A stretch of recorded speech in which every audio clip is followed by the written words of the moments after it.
Hello and welcome to Lost Love Chronicles. Dear listeners, before we get started, drop a quick hi in the comments and let us know where you're tuning in from. Also, if you have any suggestions for us to make the channel better, please let us know. Now let's start with the story. I handed my cheating wife the DNA results at her celebration dinner. She had no idea what was coming. That morning, I stood alone in our bedroom as the first light of dawn slipped through the curtains.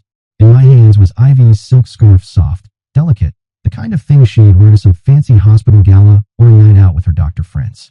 But in that moment, it felt like a blade twisting in my gut. The smell hit me first. A sharp, musky cologne clung to the fabric one I didn't wear.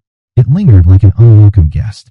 I tried to brush it off, convincing myself it was nothing, maybe a coworker with terrible taste in aftershave she'd hugged at work.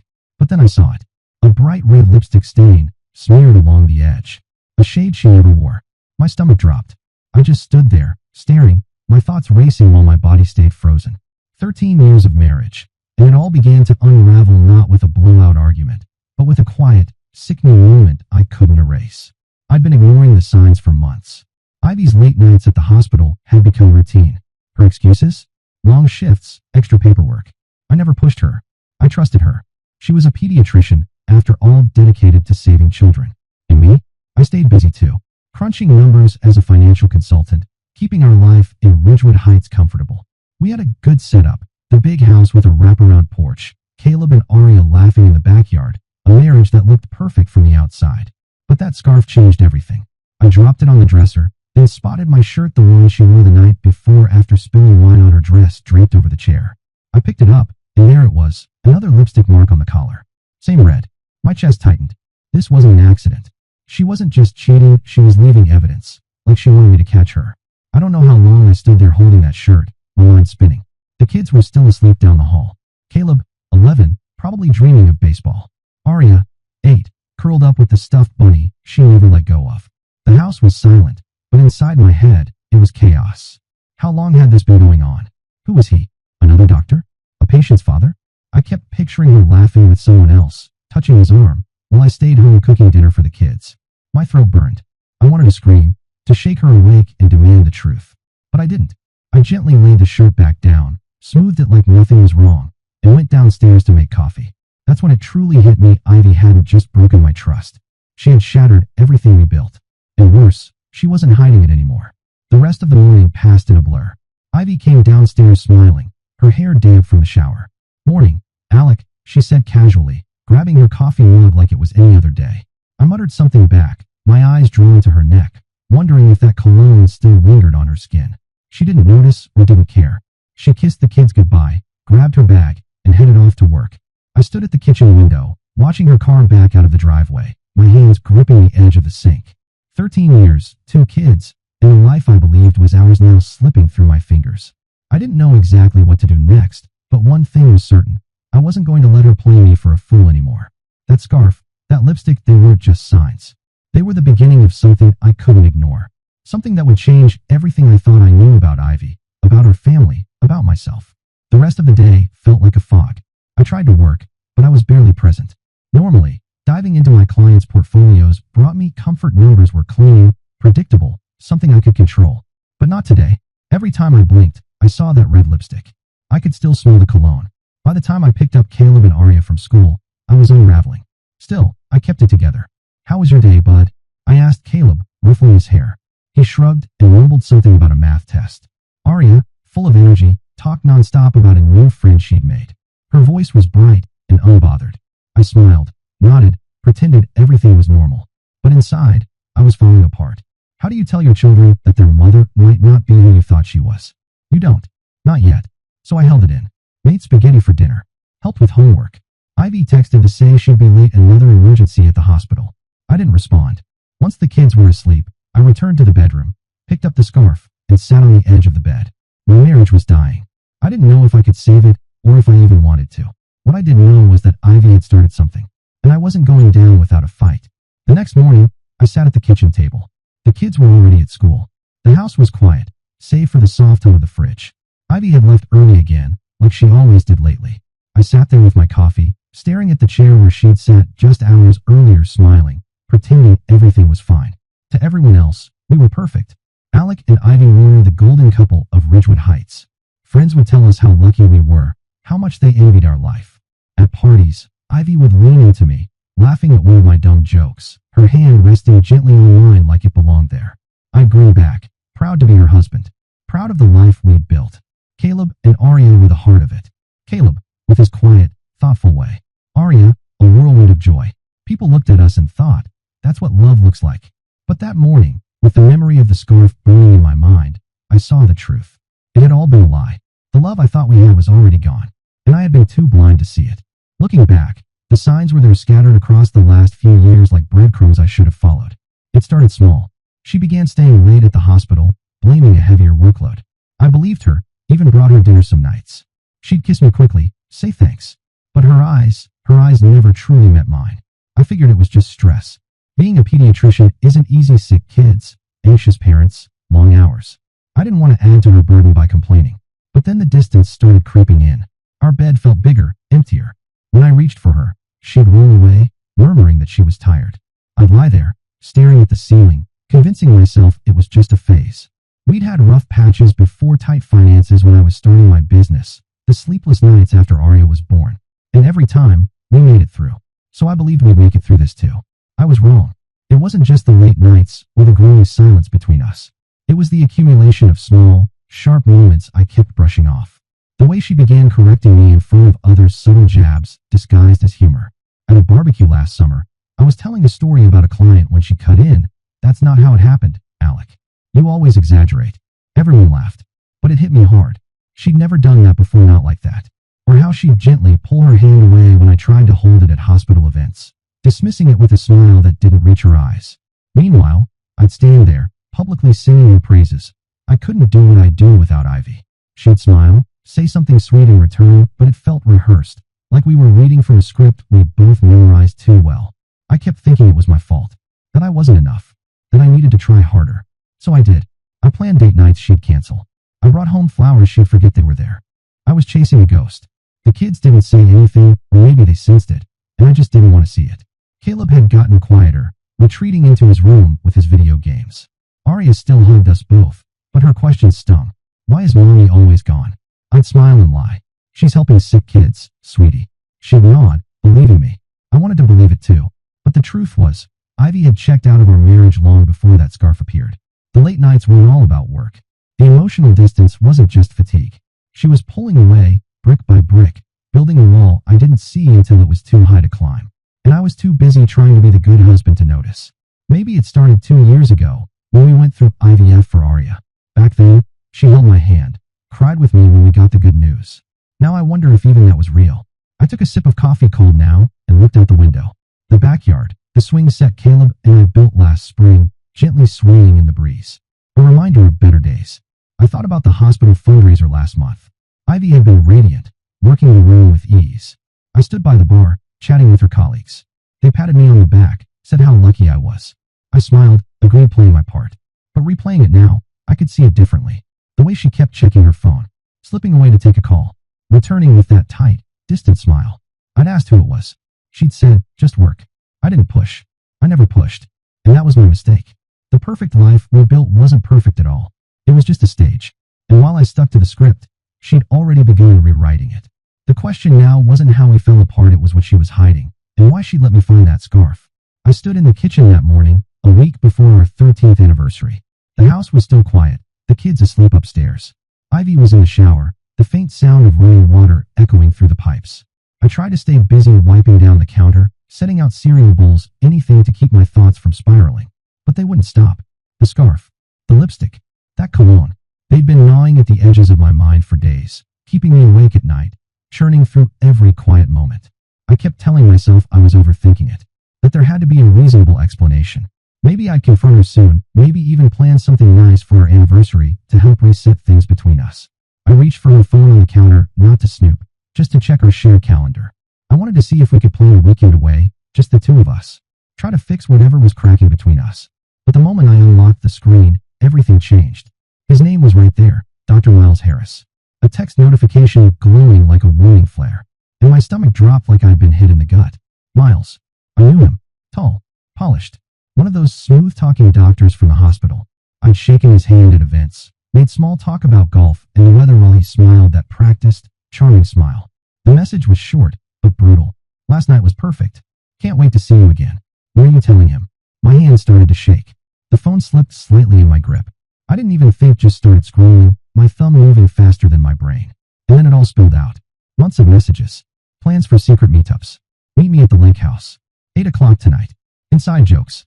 Lies. He'd lose it if he knew. Poor guy still thinks we're just going through a rough patch. Then Miles replied, "At least he makes a good babysitter while you're with me." I felt sick. The room seemed to close in around me. I stood there, staring at the screen, heart pounding in my ears, every word cutting deeper than the last. This wasn't just an affair. Ivy wasn't just cheating, she was mocking me, laughing about me behind my back, turning me into a punchline. Poor guy? That's what she called me. Me, the man who stayed up with her during med-school exams, who held her hand through 2 childbirths, who built this life alongside her. And now I was a joke. My grip tightened around the phone. For a moment, I wanted to throw it, watch it shatter like everything else had. But I didn't. I heard the shower stop, the creak of the floorboards as she moved around upstairs. I placed the phone back exactly where it had been and turned to the coffee maker. My hands were steady now, but inside, I was falling apart. She came downstairs a few minutes later, wrapped in her robe, hair damp, shoulders glistening. "Morning," she said, reaching for her mug like it was just another day. I nodded, muttered, "Morning," and handed her the coffee. She smiled, a small, polite smile, the kind you give a stranger. I watched her carefully, searching her face for something, remorse, guilt, anything. But there was nothing. She looked calm, normal, like she hadn't spent months lying to me. I wanted to scream, "Who the hell is Miles? What have you been doing?" But I didn't. I just stood there, sipping my coffee, letting the silence stretch between us. She kissed me goodbye, light and distant, barely touching me, and walked out the door. I waited until her car was gone, then went into the bathroom, locked the door, and punched the mirror. The glass shattered, blood seeped from my knuckles, but I didn't feel a thing. All I felt was rage. The rest of the day passed in a fog. I dropped the kids off at school, went into the office, and stared blankly at my computer screen. The numbers meant nothing: client portfolios, market projections, all blurred together. The only thing I saw was that message. "What are you telling him?" She was planning to leave me. And Miles, he knew. He was part of it. I kept seeing his face, shaking my hand at hospital events, grinning like we were friends. Had he been laughing at me the whole time? And Ivy, how long had she been sneaking off to him? The lake house. She said it was a work retreat. Just last month. I'd stayed home with Caleb and Arya, taken them to the park, made pancakes. Meanwhile, she was with him. My chest burned, a mix of fury and humiliation. I trusted her while they made a fool of me. When I got home, the kids were at the table doing homework. I cooked dinner on autopilot: chicken and rice, their favorite. Ivy texted saying she'd be late again. Hospital stuff. I didn't respond. After the kids were asleep, I sat alone in the dark living room, letting it all sink in. She wasn't just unfaithful. She was finished. Done with me. With us. And she'd been dragging me along until she was ready to cut the cord. That text proved everything. Months of lies. Of her slipping away while I tried to hold it all together. And now I realize those clues. The scarf, the lipstick, the cologne. They weren't accidents. She left them for me to find. Maybe she was testing me. Maybe daring me to react, hoping I'd explode so she could walk away without guilt. But I wasn't giving her that. Not yet. I'd play along. Stay quiet. Plan my next move. Because if Ivy thought she could break me and stroll away clean, she was wrong. Dead wrong. That night, after the house settled into that heavy, late-hour stillness, I waited. Caleb's light was off. Arya clutched her stuffed bunny, breathing softly. I checked on them both, kissed their foreheads, told them I loved them. I'd done it 1,000 times. But this time felt different, like I was holding tighter because everything else was slipping away. Downstairs, Ivy sat on the couch, scrolling through her phone. The blue light flickered over her face. I'd carried those messages all day, the betrayal, the mockery, and my knuckles still ached from the shattered mirror. A dull pain that matched the one in my chest. I couldn't keep pretending. Not anymore. I took a deep breath, walked into the living room, and stood in front of her. It was time. "Are you sleeping with Miles?" I asked, my voice low, steady. No yelling. No theatrics. Just the truth. She didn't flinch. She set her phone down slow, deliberate, and looked me in the eyes. "Yes," she said flat, emotionless, like she was telling me she'd picked up milk from the store. No hesitation. No apology. Just that one word, sharp and final, hanging in the air between us. My throat tightened. My hands curled into fists at my sides. But I didn't move. Her face stayed blank, almost bored, like the collapse of everything we'd built meant nothing to her. I'd spent 13 years in this house with her late-night whispers about our future, mornings filled with plans and laughter. Now, she sat there like I was a stranger, like none of it mattered.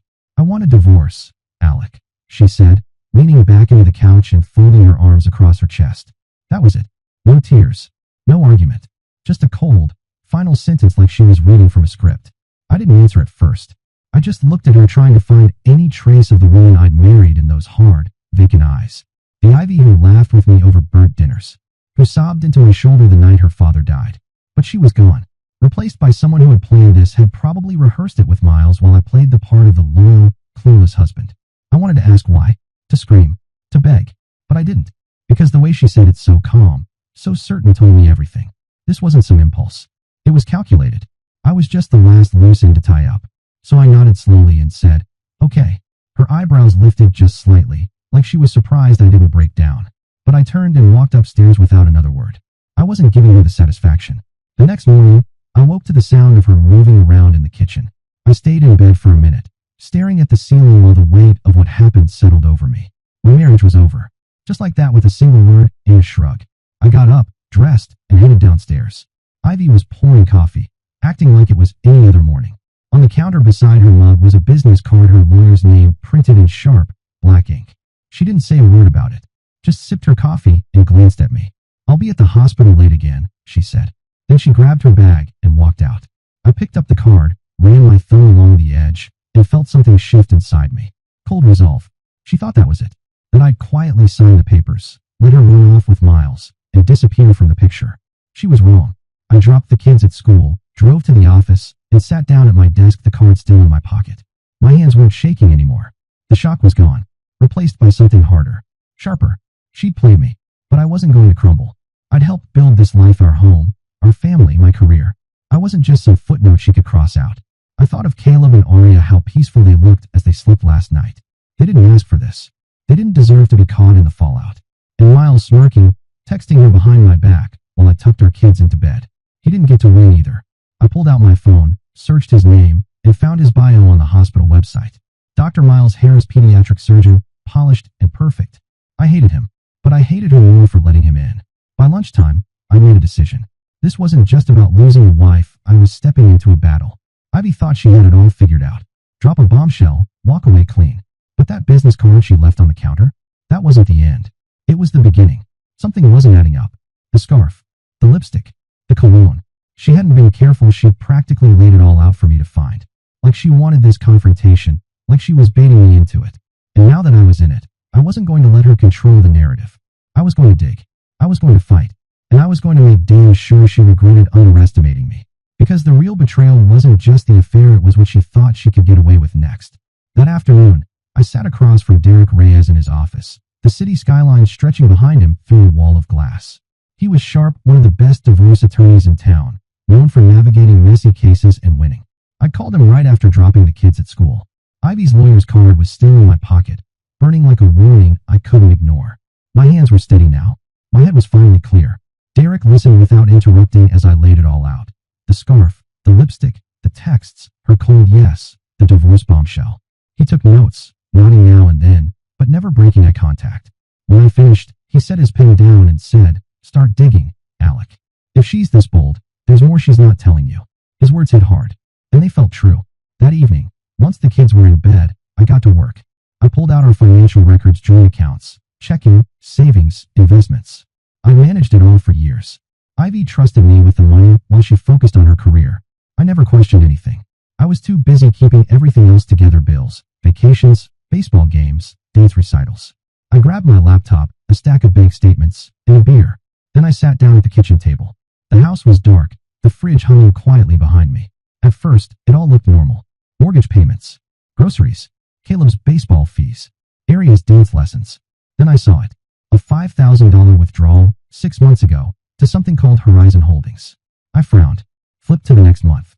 Another $7,000. Then $10,000 after that. My heart started racing. I opened the online account and scrolled back 2 years. And there it was, over and over. Withdrawal after withdrawal. All to Horizon Holdings. Almost $200,000 gone. And I'd missed it.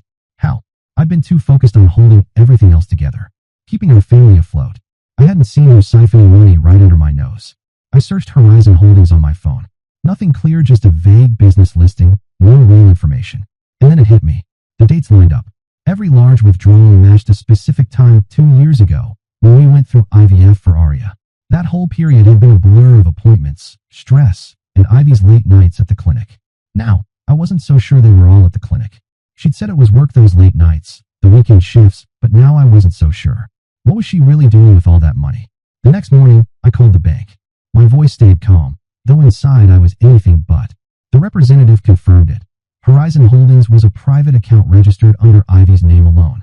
Something she'd set up without me. Quiet. Hidden. I thanked them, hung up, and just sat there at my desk. The kids' laughter floated in from the backyard carefree, innocent while I sat frozen, fists clenched, trying to process what I'd just learned. She'd been hiding this, building a secret fund while I carried the weight of our lives, the house, the cars, the bills, our kids' future. Was it for Miles? A getaway plan? My mind raced, trying to connect the dots. The affair was bad enough, but this was something deeper. Something she'd been working on for years. The scarf, the lipstick, they weren't careless. She'd left them on purpose, like she wanted me to unravel it all. I spent the rest of the day digging. Every bank statement I could find. The pattern became clear. The withdrawals were small, calculated. 5,000 here, 10 there, just under the radar. Easy to miss unless you were looking. But I was looking now. I called Derek and told him everything I'd found. Good, he said. Keep going. Money like that doesn't disappear. It's connected to something. We'll use it. His tone was solid. Grounded like this was familiar territory for him. It steadied me. I hung up and went back to the paperwork, anger tightening in my chest with every new discovery. Ivy hadn't just betrayed me with another man. She was building something behind my back, planning for a future that didn't include me. I thought about Aria, about those exhausting months of IVF. All the hope, the heartbreak, the appointments. Ivy had held my hand through every one. Had that been a lie too? Was the money somehow tied to that? By nightfall, I had a pile of printouts on the coffee table, a pounding headache, and a fire in my gut. The kids were asleep. Ivy was still at the hospital, or at least that's what she said. For all I knew, she could have been anywhere. I stared at the statements. Horizon Holdings. 2 years. $200,000. Something wasn't right. Not just the affair. This was something bigger. A plan I hadn't been part of. One I'd been too trusting to question. I wanted to confront her, to throw the papers down and demand the truth. But I didn't. Derek was right. I needed more. I needed the full picture. Because if Ivy thought she could take our money, tear apart our life, and walk away unscathed, she was dead wrong. I wasn't just fighting for a divorce anymore. I was fighting for everything she tried to bury. That's how I ended up sitting in my car outside a rundown diner on the edge of town, the neon sign above the door flickering in the fading light. My hands were locked on the steering wheel, heart pounding in my chest. Derek had set this up. Said I needed to meet Dr. Preston Grayson, a man who used to work with Ivy at Ridgewood Medical Center. He'd left suddenly, under what he called mysterious circumstances. Ever since I discovered the money tied to Horizon Holdings, I'd had this gnawing feeling that Ivy's betrayal went far beyond just Miles. The $200,000. The timing. The IVF. It was all connected. Grayson had reached out to Derek after hearing about my divorce. Said he had information I'd want to hear. So I waited in the gravel parking lot, stomach twisting, watching the door. Whatever he had to say, I knew it was going to change everything. He walked in first, wiry, mid-50s, graying hair, tired eyes. I followed a minute later and slid into the booth across from him. The diner smelled like old grease and burnt coffee, the kind of place no one paid attention to two strangers talking in the corner. He didn't waste time. I've been waiting for this day, he said, voice low, leaning in. I frowned. What do you mean? He took a sip of water, then locked eyes with me. Your wife's a liar, Alec. What she did to you, it's worse than you think. My chest tightened. I'd come expecting something about the money, maybe a lead on Horizon Holdings, but the way he said it made my skin crawl. Tell me, I said, keeping my voice even, though every part of me wanted to grab him and demand answers. He leaned back, glanced around to make sure no one was watching, then began. 2 years ago, during the IVF process for Aria, Ivy made a deal. Horizon Holdings is a shell company tied to a fertility clinic she was working with off the books. She didn't just use it to hide the money. She used it to switch her sperm. I stared at him, my mind tripping over the words. Switch my what? I said, louder than I meant to. He raised a hand to calm me, then continued. She arranged for you not to be the biological father. Chose an anonymous donor instead. Paid for it all through Horizon. Kept everything off the books at Ridgewood. I found out, tried to report it, and they forced me out. My mouth went dry. I couldn't move, couldn't speak. His words hit like bricks. I thought of Aria, her big brown eyes, those wild curls, the way she'd curl up in my lap and whisper daddy. And Caleb, Always by my side, my little shadow. They weren't mine. Ivy had done this. Lied to me. Lied to them. Lied to everyone. I gripped the edge of the table. Why? I managed to ask. Preston shrugged, his expression grim. Power. Control. Maybe just because she could. She's cold, Alec. You know that now. I did. The way she'd said yes about Miles, the scarf, the lipstick, it all made sense now. She wasn't just unfaithful. She'd rewritten our family. Taken my kids from me before I ever knew. I wanted to explode, to storm out and confront her right then, but I sat there, stunned. Frozen. Preston slid a folder across the table. Emails, clinic forms, transaction records. Proof, he said. Enough to hold up in court. Use it. My hands trembled as I opened it. Ivy's signature. Payment logs. Memos. The timeline matched. 2 years ago, while I sat in waiting rooms hoping for a daughter, she was making sure I wouldn't be her father. The $200,000 wasn't just for her and Miles, it was hush money, paid to bury the truth. I looked up at Preston. Why are you telling me this now? He exhaled, long and slow. Because I've got a daughter too. And if someone did this to me, I'd want to know. I nodded, slid out of the booth, folder clutched tightly in my hand. Walked back to my car, the weight of it all pressing down on me. The drive home was a blur. My head was spinning. The kids were with a sitter. Ivy was working late again, and all I could see were their faces. Caleb's grin when he hit a home run, Aria's laugh whenever I tickled her. They weren't mine biologically, but what did that really change? I'd raised them, loved them, been their dad every single day. But Ivy had known the truth all along. She'd kept this secret while I built our life around a lie. I pulled into the garage and sat there in the dark, the engine ticking as it cooled. My hands clenched the steering wheel tighter than before. She hadn't just taken my trust or our marriage, she'd stolen my kid's truth. And I knew I'd never forgive her for that. Inside, I locked the folder away in my desk and poured myself a drink. The house was too quiet, too empty without the noise of the kids. I thought about confronting her when she came home, showing her the proof, watching her squirm, but I didn't. Not yet. Preston's words echoed in my mind. Use it. I would, but I'd do it the right way. I'd get DNA tests, build a solid case, and hit her where it hurt most. This wasn't just betrayal. It was fraud, a crime. And she would pay. I finished my drink, set the glass down, and made a promise to myself. Ivy thought she'd won, that she could rewrite our family and walk away clean. She was wrong. I'd fight for Caleb, for Aria, for me, and I'd make sure she lost everything. The next morning, a heavy weight pressed on my chest, the kind that doesn't lift no matter how deeply you breathe. Preston's words from the diner kept playing on repeat in my head. Ivy switching my sperm, Aria and Caleb not being mine biologically, Horizon Holdings hiding it all. The folder was locked away in my desk, but it felt like it was burning a hole through the whole house. I couldn't just sit on this. I needed to know for sure. I needed it in black and white. After dropping Caleb and Aria off at school, I drove across town to a drugstore where no one would recognize me. My hands shook as I grabbed 2 DNA test kits, the swab and send kind. I paid in cash, avoided the cashier's eyes, and left quickly. Back home, I sat in the kitchen staring at the kits, knowing this was the point of no return. I waited until the kids were back in the afternoon. Ivy was still at the hospital, or maybe with Miles. Who knew? I called them into the living room. Caleb flopped onto the couch, still wearing his baseball jersey. Aria bounced over, her ponytail swinging. "What's up, Dad?" Caleb asked, curious but casual. I forced a smile and held up the swabs. "Just a little science thing," I said, keeping it light. "They're doing DNA tests at school. Thought we'd try it too." Aria giggled, always eager for something new, and Caleb shrugged, game as ever. I swabbed their cheeks quickly, joking about how we'd find out if they were secretly aliens. They laughed, and for a moment, it felt normal, just me and my kids goofing around like always. But my stomach twisted in knots. I sealed the samples, added my own, and mailed them to a discreet testing center Derek had recommended. Then I waited.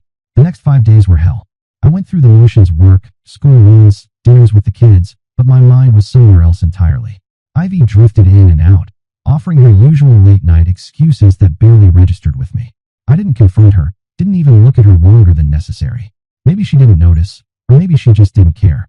Every morning, I checked the mail, heart pounding, until finally the envelope arrived plain, unmarked, with only my name on it. I took it to my office, locked the door, and sat at my desk staring at it for a solid 10 minutes before tearing it open. The results were brutal. Probability of paternity 0% for both Caleb and Aria. I read it twice more, hoping to find some mistake. But there was none. The kids I'd raised, loved, and fought for weren't mine, not by blood. Ivy had made sure of that. I leaned back in my chair, the paper trembling in my hands. It wasn't just the fact itself, it was what she'd done. Planned, paid for with her money, all while I sat in those IVF waiting rooms, dreaming of our family. I thought about Caleb's first steps, Aria's tiny hand in mine at the park. Those moments were mine, but she'd stolen their foundation. My eyes burned, but I didn't cry. I was past that past shock, past hurt. What I felt now was cold, hard anger, the kind that lingers and never lets go. I grabbed my printer and made 3 copies of the results. One for Derek, one for his safety deposit box, and one for Ivy. Not yet, but when the time was right, she'd see it, and I'd watch her face. That night, I poured a whiskey and sat alone in the dark. The house was quiet, the kids were asleep, and Ivy was still out. I didn't care where she was anymore. My mind was already on what came next. This wasn't just about the divorce anymore. It was about revenge. She'd taken my trust, my money, my family's truth, and thought she could get away with it. Thought I'd sign her papers, let her run off with Miles, and disappear quietly. No way. I'd use Preston's proof, the DNA results, the money trail, and I'd hit her where it hurt hardest. I pictured her standing there smugly, dropping that lawyer's card like she'd already won. She hadn't. I'd destroy her not with yelling or begging, but with cold, calculated moves she'd never see coming. The next morning, I called Derek and told him about the results. Perfect, he said sharply. This is fraud, medical, financial. We've got her. He was already working the Angles lawsuits, criminal charges. I nodded, but my mind was elsewhere, on Ivy, on the life she'd built on lies. Her pristine reputation as a pediatrician, her career, her smug little world with Miles. I was going to take it all away. I hung up, pulled out Preston's folder again, and cross-checked the dates with the bank statements. It lined up perfectly. Every payment to Horizon Holdings matched the IVF timeline. She'd been so careful, but not careful enough. When Ivy got home that night, I was calm. Too calm, maybe. She walked in, tossed her bag on the counter, barely glanced at me. "Kids asleep?" she asked. I nodded, sipping my coffee. She said nothing else and went upstairs. I watched her go, knowing she had no idea what was coming. The DNA results were my weapon, and I'd use them when it hurt her most. This wasn't just about ending a marriage anymore, it was about making her pay. For Caleb, for Aria, for every lie she'd fed me. And I planned to save her every second of it. That morning, I stood in front of the mirror, adjusting my tie.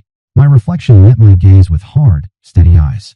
Tonight was the Ridgewood Medical Gala, the big annual event where Ivy would receive her Medical Excellence Award, a shiny plaque for her shining life, all built on lies. She'd been buzzing about it for weeks, picking out dresses, rehearsing her speech, acting like she truly deserved every bit of praise. I played the supportive husband, nodded along, but inside I was counting down to this moment. She had no idea what I'd been up to, meeting with Derek, gathering evidence from Preston, locking away the DNA results and bank statements in a safety deposit box. Thanks to a quiet tip from Derek, the hospital board had everything now. The district attorney was circling, and lawyers for other families victims of her fertility scam were sharpening their knives. Tonight wasn't her triumph. It was her reckoning, and I would be there to watch it all come crashing down. That afternoon, I drove the kids to my sister's.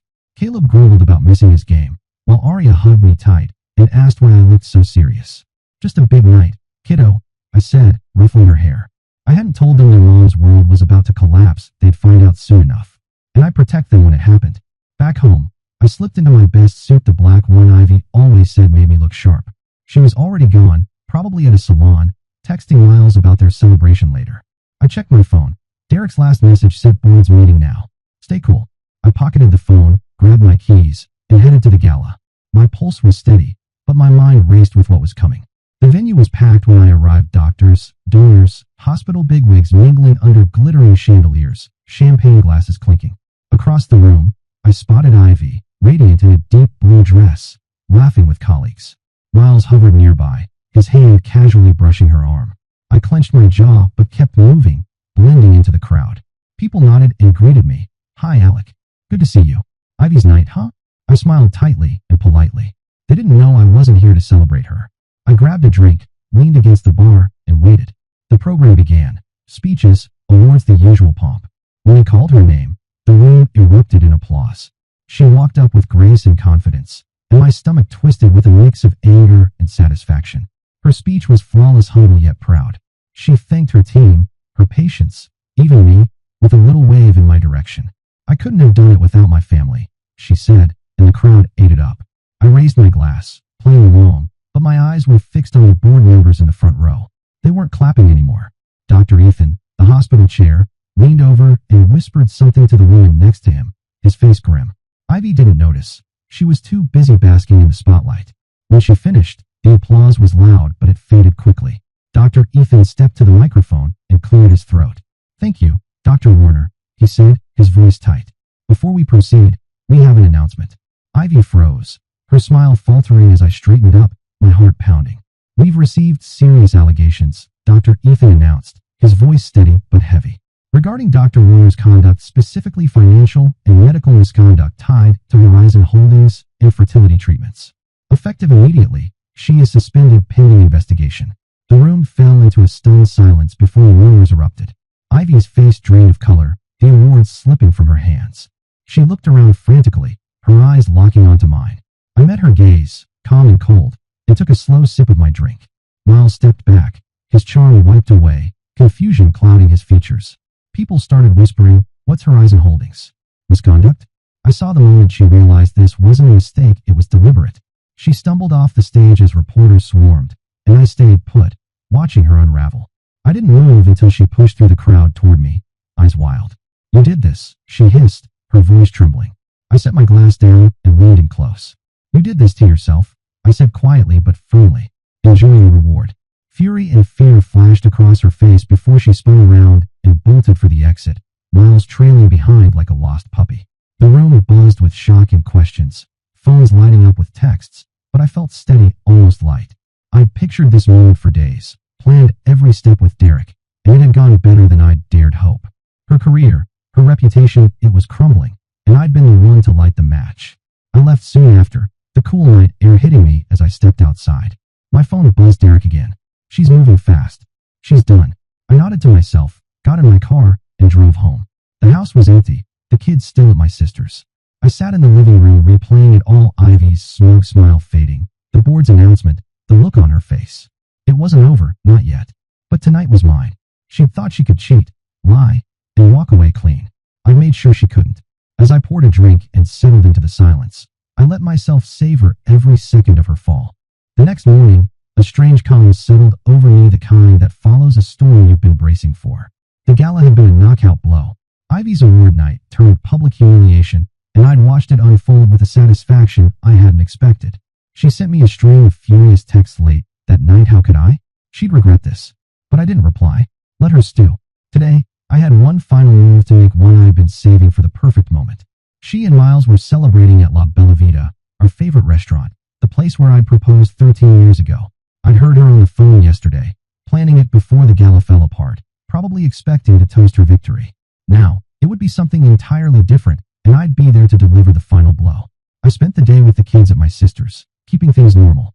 Helped Caleb with his math homework, played dolls with Arya.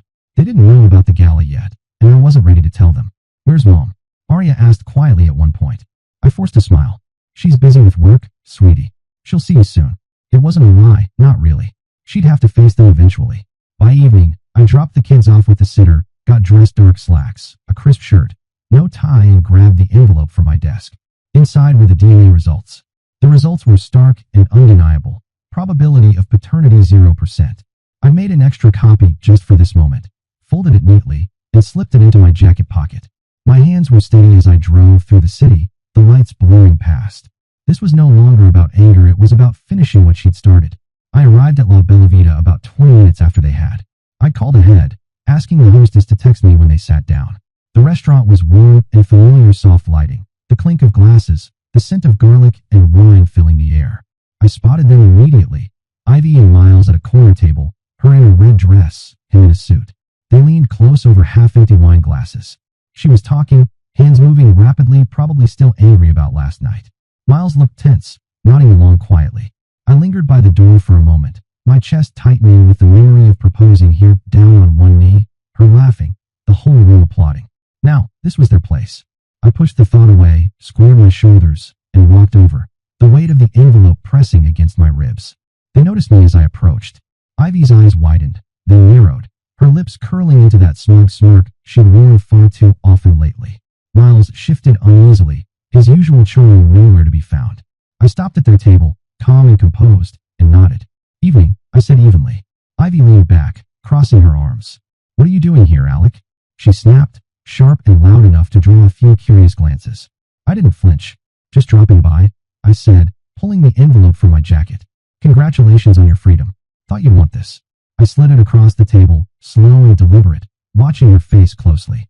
She stared at the envelope, then back at me, her smirk faltering. Miles frowned, shifting in his seat. What's this? He asked, but Ivy didn't answer. She grabbed the envelope, ripped it open, and pulled out the paper inside. I watched her eyes scan the page, saw the moment it sank in the DNA results. Caleb, Aria, we all lay bare in cold print. Her hands trembled slightly, and the color drained from her face. That smirk vanished, replaced by something raw shock, maybe fear. Miles leaned over, confused. What is this? He asked, voice rising. She didn't look at him, just kept staring at the paper, her breath catching. I leaned in close, low enough for only them to hear.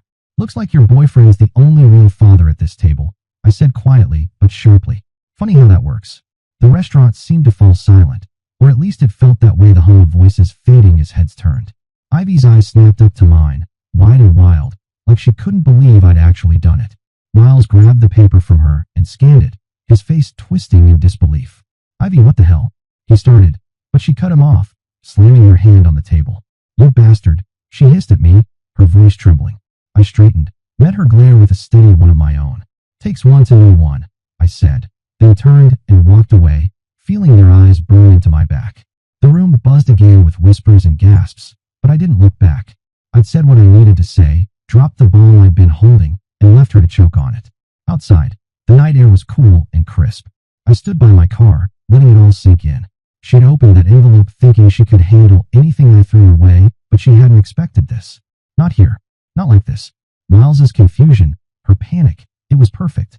I'd taken her snug little celebration and flipped it into a nightmare, right at the very spot where I'd once promised her forever. My phone buzzed, Derek checking in. How'd it go? I texted back, better than planned. I got in the car, started the engine, and drove home. The weight of the past few weeks finally lifting, if only just a little. Ivy had thought she controlled the narrative, but I'd taken the pen and rewritten the ending, and this one, she wouldn't forget. The morning after the restaurant scene, I woke to a stillness I hadn't felt in months, the kind of quiet that follows when you finally lay a burden down. Her career was in ruins after the gala. Her affair with Miles out in the open. And those DNA results? They'd hit like a freight train. I could still see her face pale, trembling the mask. She was shattered completely. The kids were still asleep down the hall, and the house felt peaceful for once. I stood at the kitchen window, coffee in hand, watching the sun rise over Ridgewood Heights. 13 years of being Ivy's husband were behind me now, and today felt like the first page of something new, something I'd write on my terms. By noon, the fallout was in full swing. My phone buzzed with updates from Derek. The hospital had launched a full investigation into Ivy's fertility practices. Horizon Holdings? Shut down. Records seized. The board was scrambling, desperate to contain the damage. Families were stepping forward, some with stories like mine, others far worse, all of them pointing back to her. The district attorney had enough to press charges. Fraud, embezzlement, maybe more. Derek said they'd stick. Miles was gone too. Word was, he'd left her after the restaurant packed up and disappeared. Maybe the legal fire scared him off. Maybe he just saw her for what she really was. I didn't care. He was out, and she was alone. The divorce papers I'd signed felt like a clean break, final, sharp, deserved. I'd fought hard for full custody, and with everything stacking against her, the judge didn't hesitate. Caleb and Aria were mine now legally, completely, no matter what the DNA said. I spent the day with them, keeping it simple. We went to the park. Caleb kicked a soccer ball around. Aria flew high on the swings, her laughter ringing out through the chilly air. They asked about their mom again. I kept it soft. She's dealing with some stuff, I told them. But we're okay. They nodded, believing me, trusting me, and I held on to that. One day, I'd tell them more. When they were older, when it wouldn't shatter their world. For now, they were safe, happy, and that was enough. Back home, we made pizza. Dough everywhere. Cheese on the floor. Laughter echoing through the kitchen. It was messy, real, ours, and I felt lighter than I had in years. Ivy's shadow wasn't gone, not completely, but it was fading. And in its place, I was building something new. That evening, while I was cleaning up, Derek called. The board's forming an ethics committee on medical fraud, he said. They want you on it. Your story, your fight, they think it matters. I leaned against the counter, the phone warm in my hand, and took a breath. Me, Alec Warner, the guy who'd once been just Ivy's husband, her stage prop, now being asked to help stop people like her. It wasn't the future I'd planned. My life used to be numbers, spreadsheets, not this. But somehow it fit. I'd lived it, lost to it, fought through it. Yeah, I finally said, I'm in. Derek laughed short, sharp. Good. You've earned it. We hung up, and I stood there, letting it sink in. A new role. A new purpose. Something I'd chosen, not her. Ivy showed up later that night, unannounced. The doorbell rang, and there she was, hair unkempt, eyes red, none of the polished doctor facade left. The kids were already in bed, thank God. I stepped outside and closed the door behind me. What do you want? I asked, my voice flat. She hugged her arms around herself, looking smaller than I'd ever seen her. I need to see them, she said, voice cracking. I shook my head. Not tonight. Not like this. Her eyes flashed with a flicker of that old fire. You've taken everything, Alec. My job, my life. I cut her off. You did that. You lied. You stole. You chose Miles. Don't put that on me. She opened her mouth, then closed it again. Her shoulders dropped.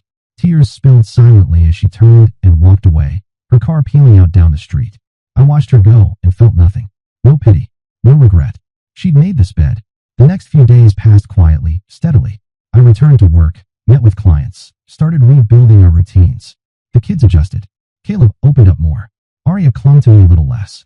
People talked, of course, neighbors, friends, whispering about the scandal. I kept it simple. We're moving on, I'd say, and that was enough to end it. The hospital sent over the formal invite for the ethics committee. I accepted. Meetings were scheduled for next month. It felt right using my experience to help keep it from happening again. I thought of Preston's tired eyes across that diner table and made a note to thank him. He'd given me the key to all of this. One night, after the kids were asleep, I sat on the porch with a beer in hand, the stars crisp above. I thought about the last 13 years, about Ivy, the life we built, the lies she wove through it. But I wasn't that Alec anymore. Not her husband. Not her shadow. I was free, not just from her, but from the version of myself I'd let her shape. Caleb and Arya were mine, blood or not. And this house, this life, it was ours now. I took a sip, let the quiet wrap around me, and smiled just a little. The story wasn't over. It was just mine now, and I'd write it one day at a time. Dear listeners, please share your thoughts in the comments section below, and don't forget to like, share, and subscribe.